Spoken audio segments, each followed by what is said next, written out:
부동산 대책에 대해서 먼저 말씀드리겠습니다. 이재명 정부 출범 4개월 만에 벌써 네 번째 부동산 대책이 발표되었습니다. 문재인 정부 시절 국민들 기억을 잘 하실 것입니다. 5년간 28번의 부동산 대책이 있었는데 그 대책을 뛰어넘는 신기록 달성입니다.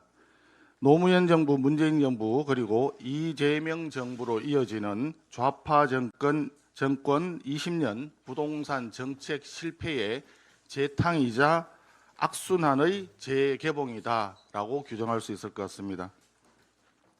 2005년 노무현 대통령은 하늘이 두 쪽 나도 부동산만은 잡겠다라고 호언장담했는데 노무현 정부 시절 5년 동안 서울 아파트 값이 공식 기준으로 57% 폭등했습니다.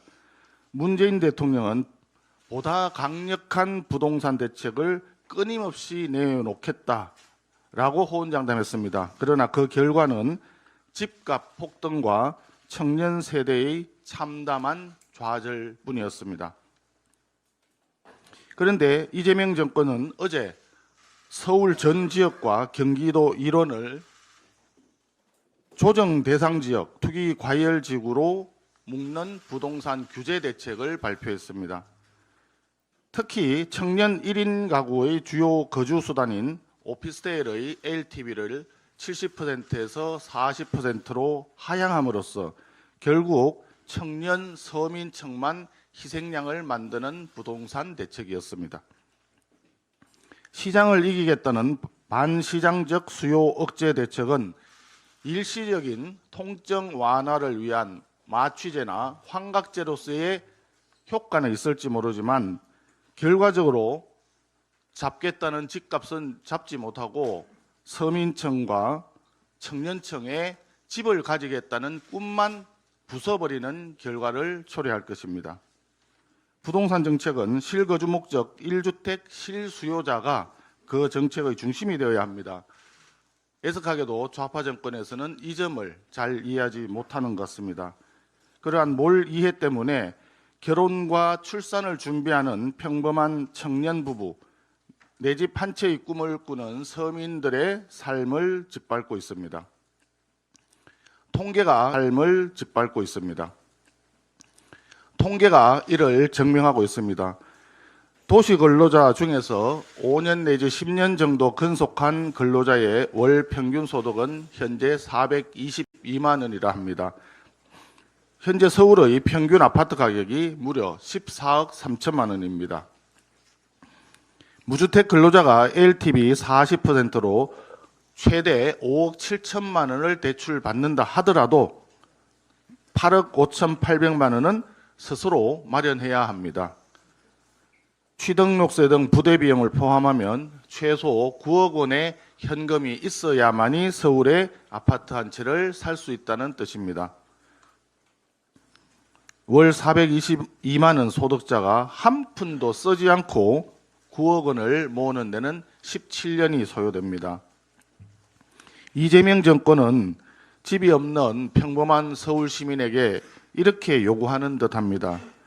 서울에서 고액 월세, 반전세로 버티면서 결혼과 출산을 포기하든지 아니면 통근 시간 왕복 서너 시간을 감수하고 수도권 외곽 지역으로 나가라, 둘 중 하나를 선택하라고 요구하는 듯합니다.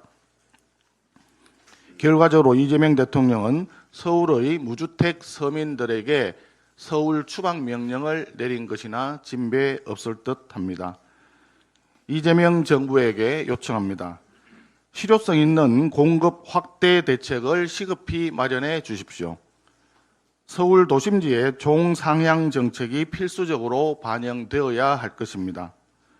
재개발, 재건축에 대한 규제 완화와 건폐율, 용적률 조정도 불가피해 보입니다. 역세권을 중심으로 한 청년과 신혼부부 1인 가구를 위한 신규 민영 아파트를 대폭 늘리도록 해주십시오. 이러한 공급 확대 방안은 수요 억제 대책에 못지않게 더 중요한 부분입니다. 불과 며칠 전까지 국토교통부에서 공급 확대 방안을 검토하고 있다는 뉴스가 보도가 되었는데 갑자기 왜 빠졌는지 국민들은 궁금해하고 있습니다. 마지막으로 정부 여당에 제안합니다. 민주당, 더불어민주당과 국민의힘, 국토교통부, 서울시가 함께 참여하는 여야 정서 사자 부동산 협의체를 구성합시다. 서울의 주택 공급 문제에 대해서 머리를 맞대고 근본적인 해결책을 마련합시다. 무주택 서민들을 위한 부동산 공급 확대 정책에 있어서는 여야가 따로 있을 수 없고 정파가 따로 있을 수 없습니다. 이념이 아니라 현실과 시장의 목소리에 귀 기울이는 협치를 부동산 대책에서부터 시작합시다. 이상입니다.